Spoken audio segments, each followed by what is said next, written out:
by back, I mean, I might as well make another video because I thought of something. Okay, I actually thought of two things, and I've forgotten what the other one was because I was like, I'll just include it in another video another time, but I don't remember what it is anymore. But the other thing, second thing I wanted to talk about was the whole J.K. Rowling thing. Like, okay, Harry Potter was a huge part of my life growing up. Like, I watched, that was awkward. I watched it.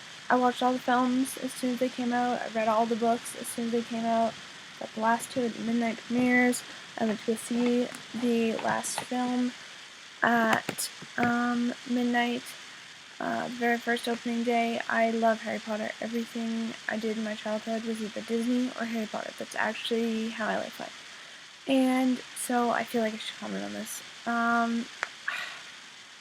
I am not a Harry and Hermione shipper. I never have been, never will be. I think their friendship is their relationship. I think it's a fantastic friendship. They meet each other, they fit each other really well. I think the entire trio would have been fine just being friends, but I like how she perfectly set up Ron and Hermione and Harry and Ginny. I think it just fits so well based on the information she gave us, like based on canon completely. Because literally, Harry and Hermione hung out at the Weasley's house every summer, basically. Hermione definitely did, like all summer. Like she would go there to, like, hang out with wizards. Like her parents wanted her to, like, get that. Well, probably a mixture of she wanted to and they wanted her to get that atmosphere because she lives in a Muggle world. She has no,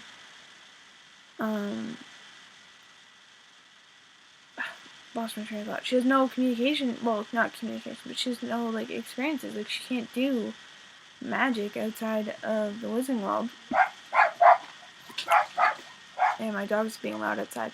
But I mean, like, she hung out with Ron every summer. She hung out with her family every summer. She got to know him so well. And not only that, but when Harry was off hanging out with Voldemort, I guess defeating Voldemort, or like trying to figure out like Triwizard Tournament stuff, like all that stuff. When he was being off on his own, solving his own problems, Ron and Hermione were hanging out. They were figuring stuff out for him. They were doing stuff together.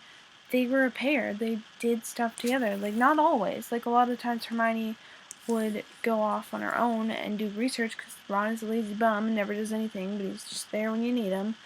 But like I don't know, like when you think about it, they spent a lot of time together, and so it makes sense that they paired together. Like a lot of people kept telling me that pairing the girl with the main guy is completely cliche, but I'd like to point out that pairing the background two characters is much more cliche because the background two characters always get along so much better than the main character because the main character is off doing stuff, so they never have time to interact with their like significant other. And that's why I think it makes. That's why I think it makes. That's why I think it makes sense. Like I just think it makes sense that Harry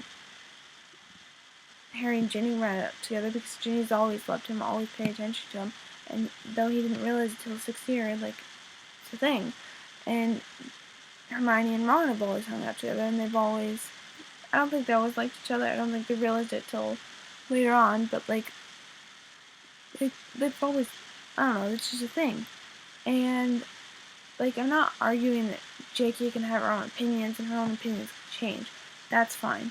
But, like, saying that she completely, well, not completely, but that she regrets what she wrote, it's kind of sucky. Like, I like the little tidbit she gives us sometimes. But, like, if she's gonna give us so much information, she should have just written another book sometimes. Though I feel like a lot of people would have a heart attack if she wrote another book. But also, I don't know, like, this completely counteract something she wrote is a little just annoying. Like, not annoying, but like I just don't agree with it. Like I don't think it's very fair to the readers. Like it's interesting. Like she had a different opinion about something she wrote. That's great. Like a lot of authors, they watch something, like they'll watch the films, the adaptations of their book, and be like, holy shit, I should have written that. But you can't go back and change that. So I don't know. Like I'm fine that she said it.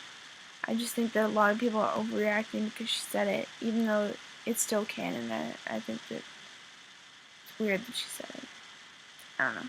I just think that it makes sense and that Harry and Hermione doesn't make sense. And I'm quite glad that she didn't go in that direction because I just think that canonly, based on what she wrote and the evidence she provided, not evidence, but like based on their story, like their life story, I think that it just makes sense in my personal opinion. And I'm glad she wrote it that way. And I know a lot of people have commented on this, and so it's kind of ridiculous to make a video about it, especially if you go on Tumblr, it's freaking everywhere. But, I've just been thinking about it all day, and I've been talking about it all day, because, like, I really have a lot of opinions about Harry Potter. A lot of opinions. So, yeah, thanks.